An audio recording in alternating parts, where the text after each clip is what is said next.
ನಮಸ್ಕಾರ ಕರ್ನಾಟಕದ ಎಲ್ಲ ನನ್ನ ಕನ್ನಡ ಅಭಿಮಾನಿಗಳೇ, ನಾನು ನಿಮ್ಮ ಪ್ರೀತಿಯ ರೆಬಲ್ ಸ್ಟಾರ್ ಅಂಬರೀಷ್ ಅಣ್ಣನವರ ನೆಚ್ಚಿನ ಅಭಿಮಾನಿ. ಪ್ರೀತಿಯ ಸ್ನೇಹಿತರೆ, ಇವತ್ತು ನಾನು ನಿಮ್ಗೆ ಹೇಳ್ತಾ ಇರೋ ವಿಷಯ ಏನಂದ್ರೆ, ಈ ದೇಸಿ ವಾಷಿಂಗ್ ಮಿಷಿನ್ ತಗೊಂಡು 1 ವರ್ಷ ಆಯ್ತು. 1 ವರ್ಷದಿಂದ ನಮ್ಮ ಮನೇಲಿ ಬಟ್ಟೆಗಳನ್ನ ಒಗಿತಾ ಇದ್ದಾರೆ. ಕೊಳೆ ಅಂತೂ ಸೂಪರ್ ಆಗಿ ತೆಗೆಯುತ್ತೆ ಈ ದೇಸಿ ವಾಷಿಂಗ್ ಮಿಷಿನ್. ನಮ್ಮಂತ ಬಡವರಿಗೆ ತುಂಬಾ ಸದುಪಯೋಗ ಆಗ್ತಾ ಇದೆ. ಇದನ್ನ ಎಲ್ಲರೂ ಯೂಸ್ ಮಾಡ್ಕೊಳ್ಳಿ. ಯಾಕೆಂತಂದ್ರೆ ನಾನು 1 ವರ್ಷದಿಂದ ಬಟ್ಟೆನ ಒಗಿತಾ ಇದ್ದೀನಿ. ಪ್ರತಿಯೊಬ್ಬರು ಸಾಮಾನ್ಯ ವರ್ಗ ಆಗಿರ್ಬೋದು, ನಮ್ಮಂತ ಜನ ಕಡು ಬಡವರು, ಕೂಲಿ ಮಾಡೋರು, ನಾಲಿ ಮಾಡೋರು, ಕಪ್ ಕಡಿಯೋರು, ಕಳೆ ಕೀಳೋರು, ಭತ್ತದ ಗದ್ದೆ ಕೆಲಸ ಮಾಡೋರು ಎಲ್ಲರಿಗೂ ಇದು ತುಂಬಾ ಉಪಯೋಗ ಆಗ್ತಾ ಇದೆ. ತುಂಬಾ ಸೂಪರ್ ಆಗಿದೆ ಈ ದೇಸಿ ವಾಷಿಂಗ್ ಮಿಷಿನ್. ನಾನು 3 ದಿನಕ್ಕೋ 6 ದಿನಕ್ಕೋ ಬಿಚ್ಚಾಕೋ ಬಟ್ಟೆನ ಈ ವಾಷಿಂಗ್ ಮಿಷಿನ್ ನಲ್ಲಿ ಒಗೆಯಕ್ ಹಾಕ್ತೀನಿ.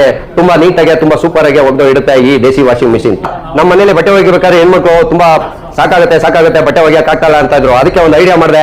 ಈ ದೇಸಿ ವಾಷಿಂಗ್ ಮಿಷಿನ್ ನ ತಗೊಂಡೋಗ್ಬಿಟ್ಟೆ. ಆಮೇಲೆ ಕೇಳಿದೆ ಯಾವ ತರ ಇದೆ ಅಂತ. ತುಂಬಾ ಚೆನ್ನಾಗಿ ಹೋಗಿತ್ತೆ, ತುಂಬಾ ಕೊಳೆ ತೆಗಿತಾ ಇದೆ ಅಂತ ನಮ್ಮ ಮನೆ ಹೆಣ್ಮಕ್ಳೆಲ್ಲ ತುಂಬಾ ಖುಷಿ ಪಡ್ತಾ ಇದ್ದಾರೆ. ನನಗೂ ತುಂಬಾ ಖುಷಿ ಆಗುತ್ತೆ ಈ ದೇಸಿ ವಾಷಿಂಗ್ ಮಿಷಿನ್ ನ ತಗೊಂಡೋಗಿ ಯೂಸ್ ಮಾಡ್ತಾ ಇರೋದಕ್ಕೆ. ದೇಸಿ ವಾಷಿಂಗ್ ಮಿಷಿನ್ ಸೂಪರ್.